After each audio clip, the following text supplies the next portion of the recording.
The date is April 2nd, 1989. The air in Atlantic City's Trump Plaza is thick with a mixture of anticipation and raw, unfiltered energy.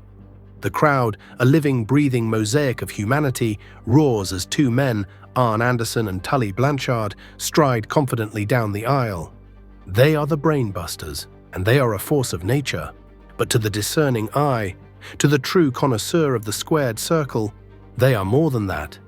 They are the remnants of a legacy, the last vestiges of the hallowed Four Horsemen fraternity, a name that, in the world of professional wrestling, evokes a sense of unparalleled prestige, a brotherhood of champions, of men who bent the industry to their will. Their opponents on this fateful night are Strikeforce, the once unbreakable duo of Tito Santana and Rick Martel. But the facade of their unity is already cracking.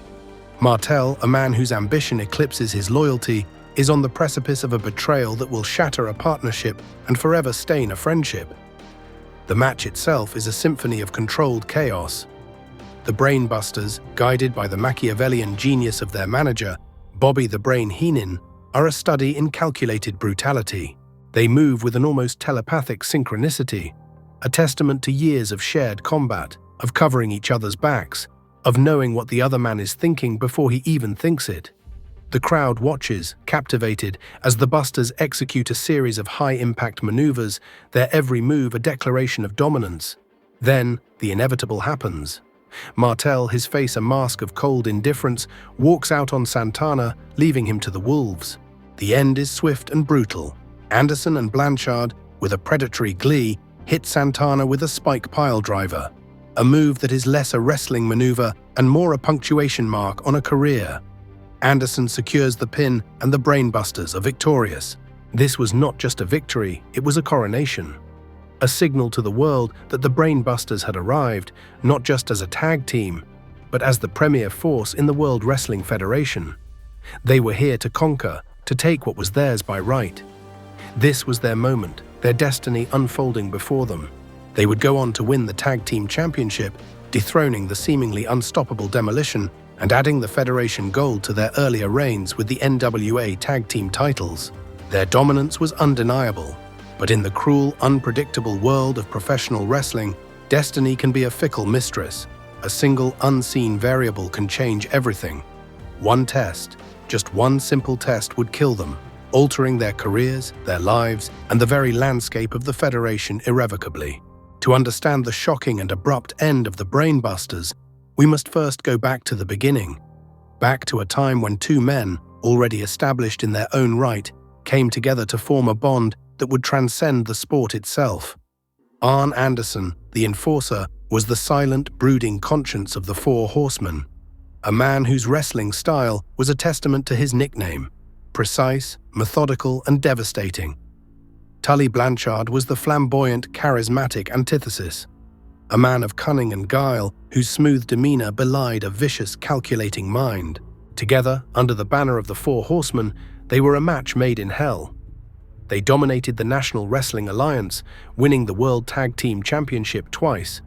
Their chemistry was instantaneous, their in-ring work a masterclass in tag team psychology. They were a part of something larger than themselves, a legendary stable that defined an era of professional wrestling. But behind the scenes, a different kind of war was being waged. The Horsemen, for all their success and prestige, were caught in the crossfire of a wrestling war. The World Wrestling Federation, under the visionary leadership of Vince McMahon, was expanding at a breakneck pace. The National Wrestling Alliance, the old guard, was struggling to keep up. The paydays, the opportunities, the sheer scale of the operation, it was all in the Federation. When Jim Crockett Promotions was sold to Ted Turner, the writing was on the wall. Arn and Tully, seeing the future, made the difficult decision to leave the promotion and sign with the Federation. It was a move that shook the wrestling world. It was unprecedented. Two of the most dominant forces of the promotion, the very heart of the Four Horsemen, were defecting to the enemy. When they arrived in the Federation in late 1988, they were given a new name, the Brainbusters, a nod to their new manager, the brilliant and conniving Bobby the Brain Heenan. The name was a perfect fit. They were not just brawlers, they were strategists. They were smarter, more ruthless, and more focused than anyone else in the tag team division. Their feuds were legendary. The rivalry with the Rockers, the high-flying duo of Shawn Michaels and Marty Jannetty, was a clash of styles that produced some of the most memorable matches of the era. The Brain Busters were the perfect foils for the youthful exuberance of the Rockers. Their brutal, no-nonsense style was the antithesis of the Rockers' acrobatic theatrics. Their matches were a clinic in in-ring storytelling, a constant struggle between two opposing philosophies. Their feud with Demolition was a different beast altogether. Demolition, a team that had held the Tag Team Championship for a record-breaking 478 days, was a machine. A wrecking crew of pure, unadulterated power.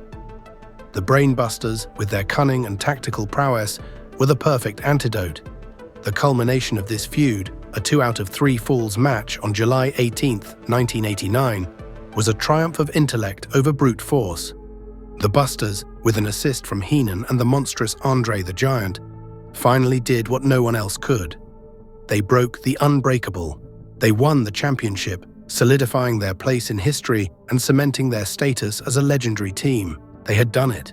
They had conquered the Federation. They were on top of the world. But the reign was short-lived. Just a few months later, Demolition would regain the titles. The Brain Busters, their momentum blunted, began to show signs of internal friction. Heenan, ever the opportunist, started to berate and belittle them, sowing the seeds of discord. The tension finally reached a breaking point during a match against the Rockers. Heenan, enraged by their insubordination, fired them on the spot. It was a dramatic, very public end to their partnership with the Heenan family. It was the end of an era. The Brain Busters, once the most dominant team in the Federation, were no more. But this was not the true cause of their demise. This was just the show, the theatrical ending that the Federation needed to tell a story. The real catastrophic end to their careers, to their time in the company, was unfolding behind the scenes, far from the prying eyes of the camera. As the 1989 Survivor Series approached, the Federation, a company with a growing reputation for drug testing, was conducting its routine screenings. And one of those tests came back positive. The substance in question was cocaine. The name on the sample was Tully Blanchard. The news was a bombshell. It was a violation of company policy and a death blow. On the day of the Survivor Series, Tully Blanchard was fired. Just like that. His career with the Federation was over. He was out. Gone. The Brain Buster had been busted. The ripple effect was immediate and devastating. Arn Anderson, a man whose loyalty was as legendary as his wrestling prowess, was left in a precarious position. The Brain Busters were no more. The tag team division, which they had dominated for months, was a vacuum. Arn, a consummate professional and a man of immense pride, saw the writing on the wall. He knew his time in the Federation was over. The partnership was a package deal. Without Tully, there was no Brain Busters. He left the Federation immediately after the Survivor Series, returning to the National Wrestling Alliance, now known as World Championship Wrestling. The reunion with his former Horsemen stablemates would be a triumphant one. But the shadow of what happened would always linger. What would have happened if Tully Blanchard hadn't failed that drug test? It's a question that has haunted wrestling fans for decades. Would the Brain Busters have remained a prominent tag team? Perhaps. Their chemistry, their in-ring psychology, and their ability to generate heat were second to none. They were a cornerstone of the tag team division, a rare commodity in a company that was, at the time, still trying to define its tag team landscape. They were the perfect blend of technical prowess and raw aggression. Yet even if their time as a tag team had run its course, it's highly likely that both men would have remained in the Federation as singles competitors. Arn Anderson, the cerebral enforcer, and Tully Blanchard, the charismatic heel, were both more than capable of holding their own in the singles ranks. They had done it before in the NWA. They would have certainly done it again in the Federation.